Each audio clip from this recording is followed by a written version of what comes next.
কিন্তু হঠাৎ করে একদিন অসুস্থ হয়ে গেল। অসুস্থ হয়ে মরুভূমির ভিতরে একা, তার আশপাশে কেউ নাই। এই জন্য ওই যুবক আল্লাহ রব্বুল আলামিনের কাছে দোয়া করলেন, আল্লাহ, এমন এক জায়গার ভিতরে আমি অবস্থান করতেছি, আমি যদি এমন মুহূর্তে এমন অবস্থায় মৃত্যুবরণ করি, তাহলে আমার কাফন কে পড়াবে, আমার জানাজার নামাজ কে আদায় করবে? আমি তো এমন লোক আমার আশপাশে খুঁজে পাচ্ছি না। ঘটনাক্রমে ওই যুবকের মৃত্যু হয়ে গেল,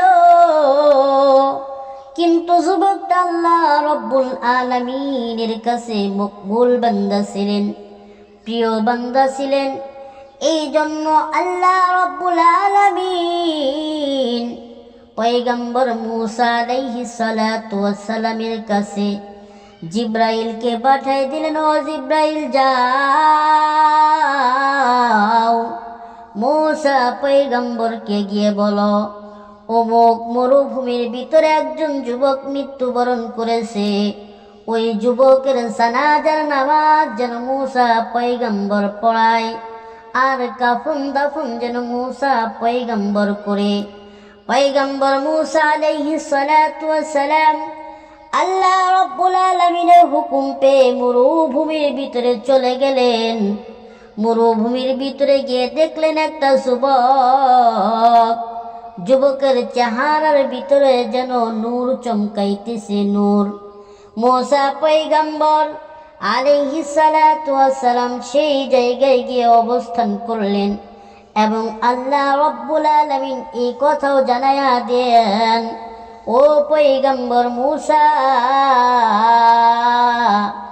যারা ওই যুবকের জানাজায় অংশগ্রহণ করবে, ওই সমস্ত ব্যক্তিদের পিছনের গুনাহগুলোকে মাফ করে দেওয়া হবে।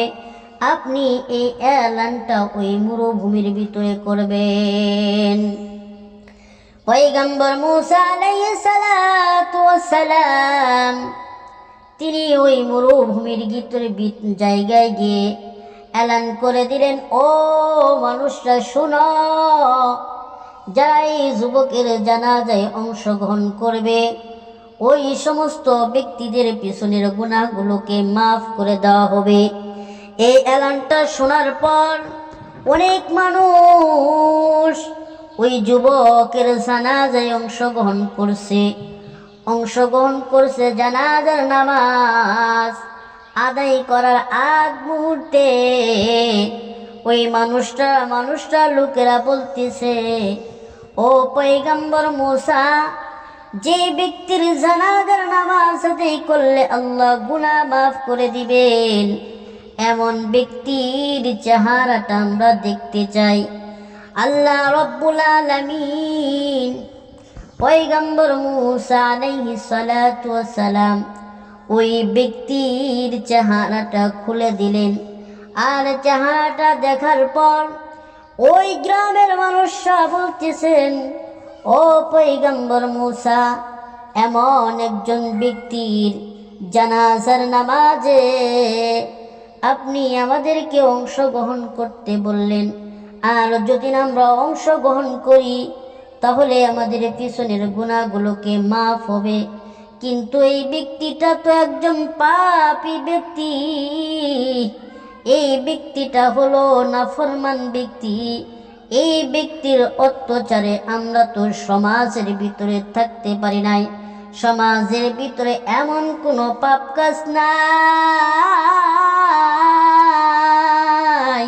যে এই ব্যক্তি করে নাই। সমাজের ভিতরে পাপ কাজ করার কারণে আমরা সমাজ থেকে তাকে তাড়িয়ে দিয়েছি। ও পয়গম্বর মূসা, তাহলে আল্লাহ রব্বুল আলামিন কিভাবে এই ব্যক্তির জানাজার নামাজ আদায় করলে পিছনের গুনাহ মাফ করবে? আমরা তো এটা বুঝতেছি না। পয়গম্বর মূসা আলাইহিস সালাতু ওয়াস সালাম আল্লাহ রব্বুল আলামিনের কাছে বললেন, আয় আল্লাহ, এমন একজন পাপী ব্যক্তির জানাজার নামাজ আদায় করলে পিছনের গুনাহ মাফ হবে, এর কারণ কি? আল্লাহ রব্বুল আলামিন পয়গম্বর মূসাকে জানায়া দেয়, ও পয়গম্বর মূসা শুনো, যেই সময় সমাজের মানুষরা তাকে তাড়িয়ে দিয়েছিল আর ওই যুবকটা সমাজ থেকে অনেক দূরে চলে গিয়েছিল, একটা মরুভূমির ভিতরে সে আমার কাছে খাটি দিলে তওবা করছে, আমি আল্লাহ রব্বুল আলামিন তার গুনাহগুলোকে মাফ করে দিয়েছি। শুধু তওবা করছে এমন না, সে রাত্র হয়ে গেলে আমার ইবাদতের ভিতরে মশগুল থাকতো, সদা সর্বদাই আমার জিকিরে ফিকিরে থাকতো।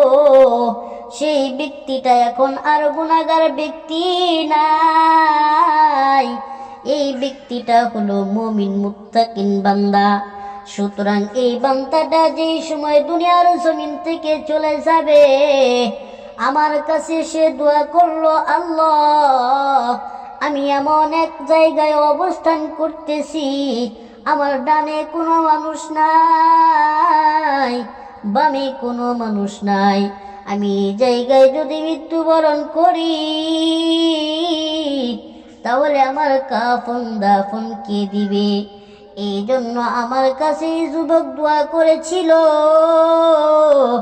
ও পয়গম্বর মূসা, আমি তোমার দ্বারা এই ব্যক্তির জানাজার নামাজ আদায় করাইছি, এবং যে সমস্ত মানুষরা এই যুবকের জানাজায় অংশগ্রহণ করবে, আমি ওই সমস্ত ব্যক্তিদের গুনাহগুলোকে মাফ করাইয়ে দিব। একটা আওয়াজ দিয়ে বলেন না সুবহানাল্লাহ। এই জন্য তো আল্লাহ রব্বুল আলামিন বলেন, তুবু ইলাল্লাহ তাওবাতান নাসুহা, ও বান্দা তুমি গুনাহ করেছো, গুনাহ করার পর আমি আল্লাহর কাছে তওবা করো, আমি আল্লাহ রব্বুল আলামিন তোমার গুনাহগুলোকে মাফ করে দিব। শুধু গুনাহগুলোকে মাফ করবে এমন নয়, আল্লাহ রব্বুল আলামিন আমাদের ইজ্জত সম্মানগুলো কি বৃদ্ধি করে দিবে।